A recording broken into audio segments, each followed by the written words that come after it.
नमस्कार, मैं पवित्रा देवी, सहायक प्राध्यापक हिंदी विभाग, राजकीय महाविद्यालय बिरोड़ झज्जर से।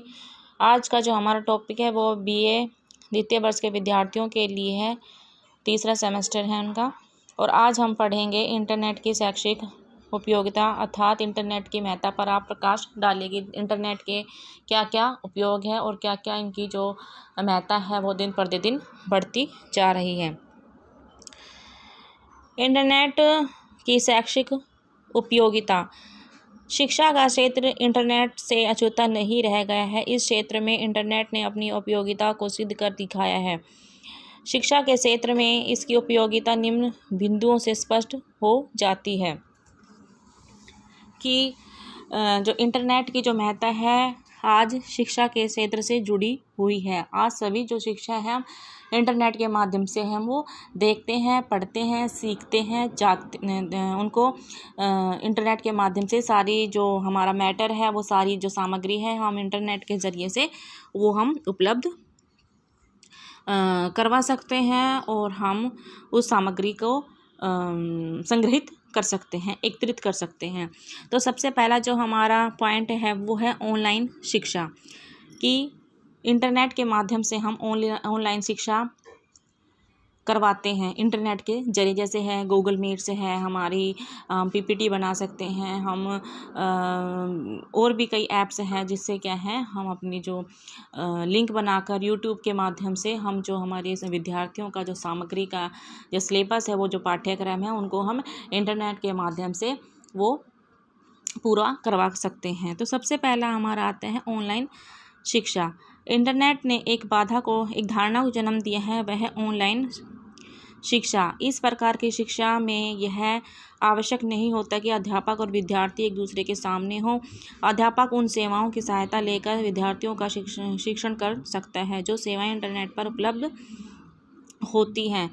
कि जो हमारा ऑनलाइन के शिक्षा के माध्यम से हम विद्यार्थी और जो हमारा टीचर है वो आपस में प्रत्यक्ष रूप से सामने नहीं होता, लेकिन क्या है ऑनलाइन शिक्षा के माध्यम से हम एक दूसरे के साथ जुड़कर जो अपना विद्यार्थी का जो सामग्री है वो उपलब्ध करा सकते हैं। उनका जो सिलेबस है, उनका जो पाठ्यक्रम है हम उनको जानकारी दे सकते हैं और उनका जो पाठ्यक्रम है उनको समय पर पूर्ण करा सकते हैं, जिससे विद्यार्थियों किसी प्रकार की दिक्कत और परेशानियों का, मुसीबतों का सामना ना करना पड़े। उसके बाद आता है हमारा पुस्तकालयों को जोड़ना। उसके बाद है स्कूलों में यह संभव नहीं हो पाता कि वहाँ के भी पुस्तकालयों में सभी प्रकार की पुस्तकें उपलब्ध हो, जबकि स्कूलों में पुस्तकालय का होना अति आवश्यक है। इस समस्या का समाधान भी इंटरनेट के से ही उपलब्ध कराता है। इंटरनेट ने ई लाइब्रेरी, डिजिटल बुक्स और पुस्तकालयों का नेटवर्क आदि को जन्म दिया है। वर्तमान में स्कूल के पुस्तकालयों को इंटरनेट से जोड़ दिया जाता है तब विद्यार्थी इंटरनेट से जुड़े सभी पुस्तकालयों से जुड़ जाता है। कि कुछ सामग्री हमारे स्कूल में, हमारे कॉलेज में उपलब्ध नहीं हो पाती है, लेकिन क्या है अगर हम इंटरनेट के माध्यम से किसी लाइब्रेरी से कनेक्ट होते हैं तो क्योंकि आजकल डिजिटल का ज़माना है तो हम क्या है अपनी जो बुक्स हैं जो हमारे पास अवेलेबल नहीं हो पाती हैं तो हम क्या है इंटरनेट से कनेक्ट होकर जो भी लाइब्रेरी बहुत बड़ी जैसे ई पाठशाला है या फिर जो भी यूनिवर्सिटी में कह लीजिए या कॉलेज की जो अर्बन क्षेत्र में कह लीजिए जो लाइब्रेरी से हम जुड़े होते हैं तो इंटरनेट के माध्यम से हम वो सारी सामग्री वो प्राप्त कर सकते हैं। उसके बाद आता है हमारा निर्देशन के लिए कि विद्यार्थियों को हर स्तर पर निर्देशन या मार्गदर्शन की आवश्यकता रहती है। इंटरनेट से विद्यार्थी व्यक्तिगत, शैक्षिक, व्यावसायिक निर्देशन प्राप्त कर सकते हैं। विद्यार्थी इंटरनेट पर दुनिया भर के पाठ्यक्रमों, विश्वविद्यालय, अन्य शैक्षिक संस्थाओं के बारे में देख सकते हैं, वांछित सूचनाएं हासिल कर सकते हैं। इसी प्रकार वे व्यावसायिक सूचनाएं भी प्राप्त कर सकते हैं।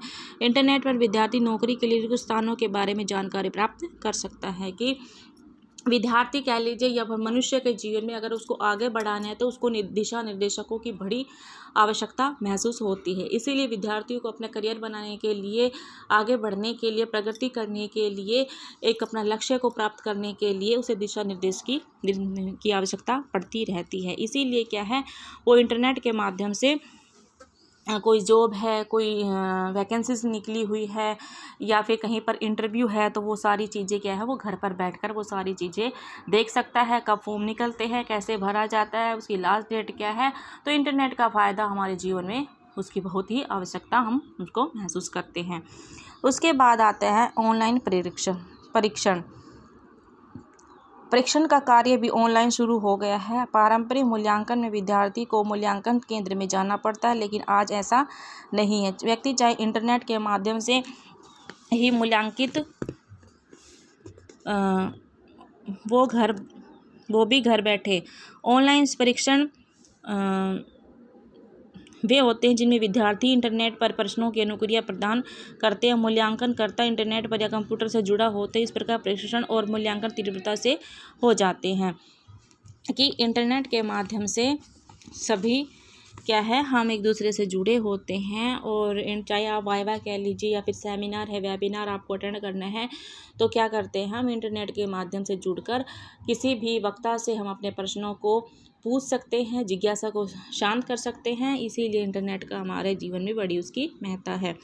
अब है इलेक्ट्रॉनिक डाटा एक्सचेंज। शिक्षण अधिगम प्रक्रिया में अध्यापक और विद्यार्थियों में आंकड़ों के आदान प्रदान की आवश्यकता पड़ती है। आंकड़ों का अवलंबित आदान प्रदान कई बार घातक सिद्ध हो सकता है। इंटरनेट से इस समस्या का समाधान इलेक्ट्रॉनिक एक्सचेंज के रूप में हो गया। ईमेल, एफटीपी आदि द्वारा यह कार्य संभव हो गया है। इससे समय तथा परिश्रम की भी बचत होती है कि इंटरनेट के माध्यम से हम कोई भी कार्य है बड़ी मिनटों में, सेकंडों में हम कर सकते हैं। आपको ना तो बैंक में जाने की ज़रूरत होती है या फिर आप बिल की कह लीजिए। आप आज हमारे जीवन में इंटरनेट इतना जुड़ चुका है कि हमें क्या है, घर पर बैठे आप कहीं पर भी है, आप ऑनलाइन से बिल पेमेंट कर सकते हैं, आप मूवी देख सकते हैं, आप डाटा देख सकते हैं, आप नेट बैंकिंग देख सकते हैं। तो इंटरनेट का हमारे जीवन में बड़ा ही महत्व है। और इंटरनेट का अगर फ़ायदा है तो उसका नुकसान भी है कि आप कोई हमें ईमेल आईडी नहीं छोड़नी है, उसका कोई पासवर्ड हमें शेयर नहीं करना है, कोई ओटीपी हमें शेयर नहीं करना है। तो ये इंटरनेट का जो उन्होंने हमारा जो काम आसान किया है, उसी प्रकार से उन्होंने हमें सतर्क रहना भी सिखा दिया। कोई हमारे जो पर्सनल डिटेल्स है उसका नाजायज़ फ़ायदा ना उठाए कि हमें बिना किसी मुसीबतों का हमें सामना करना पड़े। उसके बाद आता है हमारा विचारों का बंटन। इंटरनेट की सहायता से हम अपने विचारों का बंटन अन्य विद्वानों लोगों से कर सकते हैं। ऐसा ब्लॉग लिख कर किया जाता है। वर्तमान में यह बहुत ही प्रचलित है। समान विचार करने लोगों के समूह बन जाते हैं। इन व्यक्तियों में परिचर्चा के लिए कुछ साझा होता है। वे किसी भी प्रकरण पर अपने विचार भेज सकते तथा अन्य सदस्य भी उसी प्रकरण पर अपने विचार भेज सकते हैं। कोई भी सदस्य अपने नए विषय को कहीं से भी शुरू कर सकता है कि विचारों का हमें आपस में शेयरिंग किस प्रकार से करनी है, आपस में हमें किस प्रकार से हम नए आर्टिकल्स पढ़ते हैं, नए आर्टिकल्स को हम अपने जीवन में लेकर आते हैं, उनसे सीखते हैं। तो हम कहीं ना कहीं अपने इंटरनेट के माध्यम से विचारों का आदान प्रदान भी करते रहते हैं। उसके बाद आता है हमारा ऑनलाइन ट्यूटोरियल। इस प्रकार के ऑनलाइन ट्यूटोरियल इंटरनेट पर उपलब्ध कराए जाते हैं। कोई विशेषज्ञ दूर बैठकर इंटरनेट के माध्यम से ट्यूटोरियल की सुविधा अपने विद्यार्थियों को प्रदान करता है और दूसरी ओर विद्यार्थी भी कंप्यूटर से जुड़ा होता है। उसकी कुछ शिक्षाएँ समस्याएं होती है। यह अध्यापक और विद्यार्थियों के बीच सजीव अंतःक्रिया होती है। अध्यापक सामान्य कंप्यूटर द्वारा शिक्षण कार्य कर सकता है और किसी भी प्रकार की चर्चा हो सकती है। एक ही अध्यापक से कई विद्यार्थी अंतःक्रिया कर सकते हैं कि ऑनलाइन से हम कोई चीज़ विद्यार्थी और अध्यापक को आपस में जो विद्यार्थी और आपस का एक क्या बोलते हैं एक संबंध होता है कि जो विद्यार्थी है वह अध्यापक के साथ जुड़ा हुआ है। कोई हमें मान लीजिए इंटरनेट के माध्यम से कोई गूगल मान लीजिए हमें नेट बैंकिंग सीखनी है, आपको आर्टिकल लिखना सीखना है, आपको इंटरनेट के फ़ायदे के बारे में सीखना है, आपको कोई सामग्री सीखनी है, आपको कोई डांस सीखना है, आपको कोई संगीत सीखना है, तो क्या है हम इंटरनेट के माध्यम से जुड़कर आपको वहाँ न जाने की बदौलत बल्कि क्या है अपने घर में ही बैठकर ऐसी जो सारी चीज़ें हैं वो हम ट्यूटोरियल के माध्यम से वो सीख सकते हैं। मान लीजिए आपको कोई फॉर्म अप्लाई किया है, नेट की हम बात करते हैं या फिर एस्टेट की हम बात करते हैं, सीटेट की बात करते हैं, तो हम क्या है वो ऑनलाइन कोचिंग भी ले सकते हैं। हम एक दूसरे से के अध्यापक के साथ जुड़ सकते हैं और क्या है हम जो सारी सामग्री है इंटरनेट के माध्यम से अपने अध्यापक से डिस्कशन करके वो सारी चीज़ें हम वो ट्यूटोरियल के माध्यम से मतलब कि शुरुआत से हम वो सारी चीज़ें बड़े ही सजीवता के साथ सीख सकते हैं। उसके बाद है दूर संचार। दूर संचार का एक और लाभ है दूर संचार। यह दूर संचार विभिन्न प्रकार का हो सकता है, जैसे चैट करना, डिजिटल चैट, ऑडियो चैट करना। वीडियो चैट एक प्रकार की टेली कॉन्फ्रेंसिंग होती है जो कि आवासीय कक्ष का आधार है कि आज क्योंकि ऐसा माहौल आ चुका है कि क्या है हम इंटरनेट पर ही डिपेंड हो चुके हैं। आज अगर इंटरनेट नहीं चलता है तो हमारी ज़िंदगी वो रुक सी जाती है, क्योंकि जो सारा कार्य है ऑफिस वर्क कह लीजिए, परिवहन का काम कह लीजिए, स्कूल का कह लीजिए, ऑफिस का कह लीजिए, बैंक का कह लीजिए, तो सारी चीज़ें हैं वो इंटरनेट पर आधारित हो चुकी है। इसीलिए क्या है हम कोई मेल करनी है, कोई लेटर भेजना है, कोई फॉर्म मंगवाना है, कोई RTI भरनी है, तो हम इंटरनेट के माध्यम से ही कर सकते हैं। तो इसीलिए है ITR भरनी है, जैसे कि हम इनकम टैक्स रिटर्न जिसको हम बोलते हैं, तो वो क्या है हम अपने इंटरनेट के माध्यम से ही, चाहे हम लाखों करोड़ों मीलों तक हम कहीं दूर हैं, तो इंटरनेट के माध्यम से हम वो सारी चीज़ें हैं चंद लम्हों में, चंद मिनटों में, वो चंद सेकंडों में कर सकते हैं। उसके बाद आता है हमारा आधुनिक सूचनाएं प्राप्त करना। इंटरनेट पर हम हर तरह की सूचनाएं प्राप्त कर सकते हैं। इंटरनेट नई और पुरानी सूचनाओं का भंडार है। इससे हर प्रकार का व्यक्ति सूचनाएं प्राप्त कर सकते हैं, जैसे डॉक्टर, वकील, अध्यापक, व्यापारी आदि।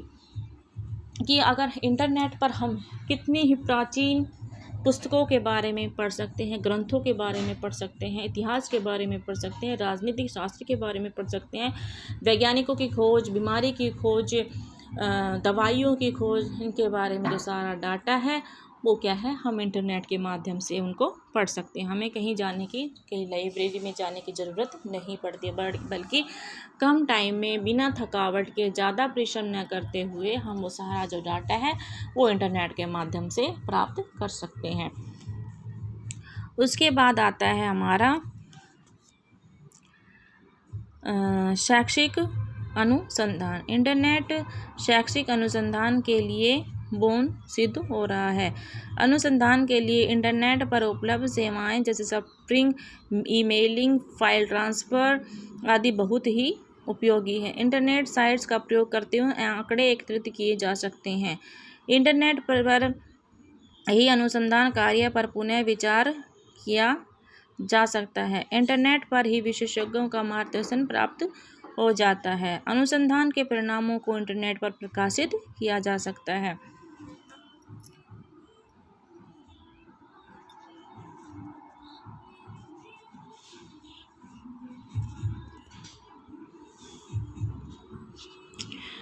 की बात हो रही थी कि शैक्षणिक अनुसंधान की हमें कोई फ़ाइल भेजनी है, मेल भेजनी है, या फिर कोई फ़ाइल या लेटर हमें भेजना है, तो क्या है सारा जो कार्य है वो इंटरनेट की साइट के माध्यम से ही कर सकते हैं, क्योंकि जो इंटरनेट का जो जाल है पूरे विश्व में फैला हुआ है।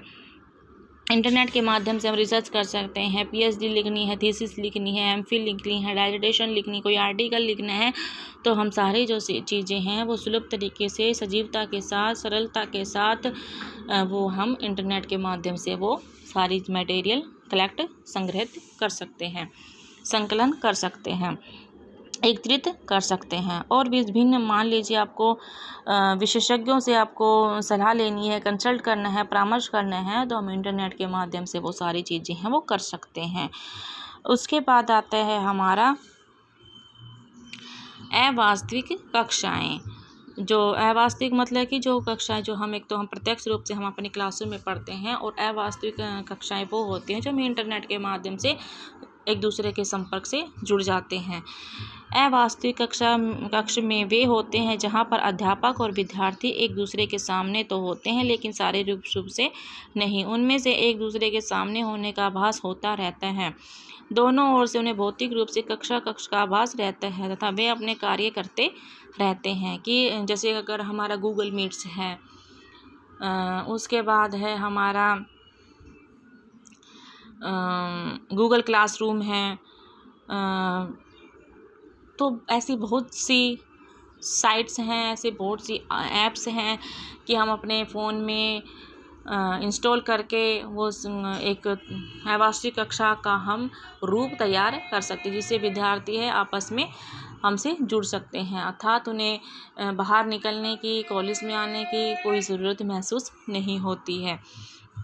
उसी प्रकार से जो हमारा इंटरनेट है, वो इंटरनेट का प्रयोग है वो निरंतर बढ़ता जा रहा है। कि अभी जैसे हमारा कोरोना काल चल रहा था तो सभी क्लासेस है वो ऑनलाइन हो रही थी, लिंक बनाकर भेजे जा रहे थे, पीपीटी बनाकर भेजी जा रही थी, तो वो LMS था हमारा। तो वो सारी चीज़ें क्या हैं, हम कहीं ना कहीं विद्यार्थी से हमारा कनेक्ट होने का मकसद सिर्फ किसके माध्यम से सफल हो पाया है, सिर्फ हमारा जो इंटरनेट है उसकी बदौलत क्या है, हमने अपना जो पाठ्यक्रम है, विद्यार्थियों की समस्याएं हैं, उनका जो समाधान है वो हम किसके माध्यम से कर पाए हैं, इंटरनेट के ज़रिए ही कर पाए हैं, ताकि विद्यार्थियों किसी प्रकार की परेशानियां उठानी ना पड़े। उसके बाद आता है हमारा विशेषज्ञ कक्ष। उच्च शिक्षा के लिए विशेषज्ञों से ज्ञान की प्राप्ति या उनसे परामर्श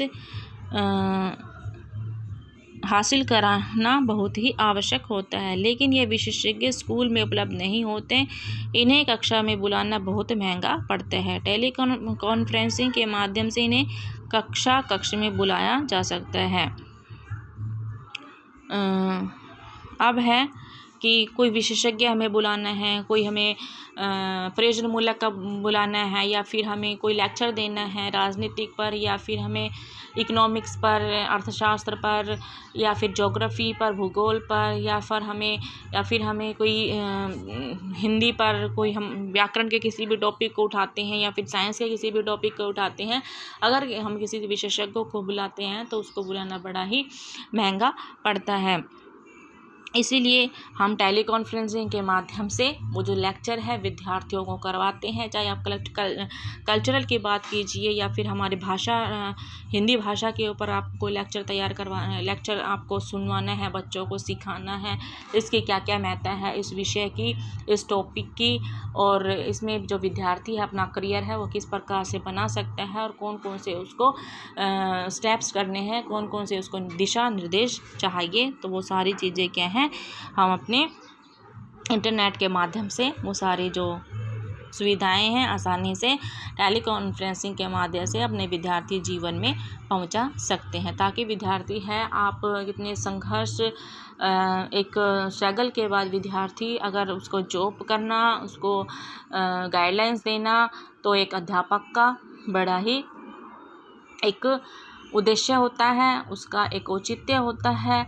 और एक इसीलिए जो हम विद्यार्थी के जीवन पर हमें केंद्र बिंदु को हम अगर लक्ष्य मानकर चलते हैं तो हम क्या है वो सारी चीज़ें किसके माध्यम से हो सकती है, सिर्फ हमारे इंटरनेट के माध्यम से। इसीलिए हमारा जो इंटरनेट का जो एक इंद्रजाल फैला हुआ है पूरे विश्व में, पूरे संसार में, इंटरनेट के जरिए हम वो सारी चीज़ें कर सकते हैं। इंटरनेट की उपलब्धता पर विचार करें तो ये बड़ा ही हमारे लिए एक बहुत ही फ़ायदेमंद है, और साथ में इसके नुकसान भी है। साथ में जिसके जो नुकसान हैं वो अगली क्लास में हम पढ़ेंगे, लेकिन आज जो बात चल रही है वो इंटरनेट की महत्ता पर चल रही है, क्योंकि जो इंटरनेट के ज़रिए वो सारा काम है बड़ा ही आसानी से और चंद सेकंडों में, कम समय में, अल्प मात्रा में वो हो सकता है। लेकिन अगर इंटरनेट नहीं है तो वो जो कार्य है उसमें बड़ा हमें दिक्कत परेशानियों का और बहुत सी